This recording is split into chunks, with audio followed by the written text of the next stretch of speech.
Psst, Boss G, ano na? Pinubuhay mo lang ako. Buhay mo naman ako, Boss G. Gusto ko na mag-drive. Hindi na nga pwede. May pamilya na ako. Sige na, Boss G. Kahit ngayon lang eh. Sige na, Boss G. Ginamit mo lang ako noon eh. Nung hindi ka pa sikat. Nung wala pa lahat. Wala ka pang pera. Sino ba kasama mo? Di ba ako? Di ba? Kasama mo ako palagi sa hirap at ginhawa. Pero ngayon, guminhawa ng buhay mo, iniwan mo na ako. Pinabayaan mo lang ako dito. Tama nga sabi ni Taxi, bobo ka. Tangina mo, nagsasayang ka lang ng pera sa mga bago mong motor. Isirain pa man naman yan. Ako samantalang ako dito, salpakan mo lang ako ng carb, iaandar na ako at maganda pa ang andar ko kaysa sa mga bago mong project diyan. Alam kong pagkatao mo, alam ko kung sino ka at ano ang kaya mo. Kaya buhayin mo na ako ngayon at akong bahala sa'yo. Magiging bata ka ulit. Tara, let's go.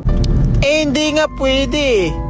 Kasi may pamilya na ako. Delikado na yung yung buhay ko. Hindi na nga ako nagmomotor eh.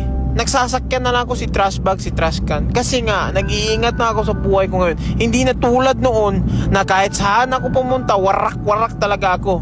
Ngayon, alam mo ba responsibilidad ko? Marami akong pamilya, Chokloy. Alam mo yan, Chokloy. Kaya wala akong choice. Pinabayaan kita dyan. Kasi nga, it's for the own good. For good natin dalawa to. Kaysa mamamatay tayo dalawa sa dyan! Ha? Hindi mo naintindihan, Chokloy, ang pinagdaanan ko. Kung gaano kahirap para marating tong buhay ko ngayon. Tapos sabihin mo lang ako, sige, ganyan. Hindi. Kailangan kang mamatay dyan. Mabulok dyan.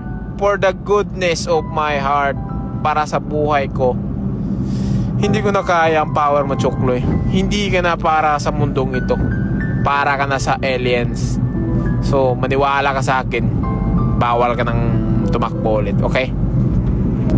Grabe ka naman magsalita, Gian. Parang hindi mo ako kilala.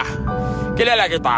Hindi tayo mamamatay dalawa kasi nga under warranty tayo.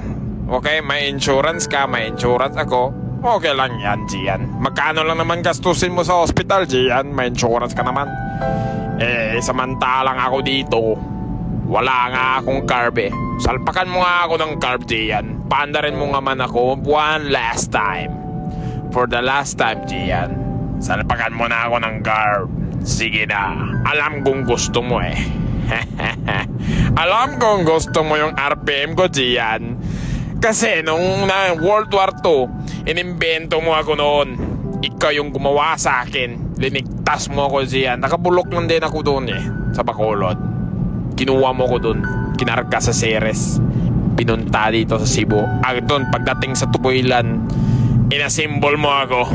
Tsaka, bumalik ka doon sa lugar nyo dito sa Medellin. So ngayon, please naman, Gian.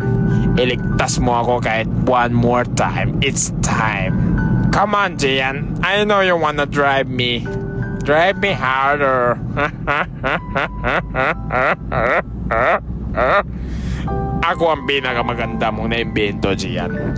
Ako ang pinakamagaling at pinakamagandang makina na nagawa mo sa buong buhay mo. Tingnan mo nga yung mga makina mo ngayon. Si 2K, si Guyper, sino pa dyan? Si Sleeper Whip. Mula yan sa akin, Gian. Kasi ako ang alumni. Ako ang nauna sa lahat. At ako ang pinakamalakas. Alam mo yan, Gian. Kaya mo ako pinulok dito. Kasi takot ka sa power ko, Gian. At anong kaya kong gawin sa katawan mo? Gusto mo ba ulit madisgrasya? Siyempre hindi, putang ina mo eh. Kaya nga hindi na kita tinatakbo eh. Kasi takot ako sa'yo. Oh, di ba? Takot ka. You're weak, Gian.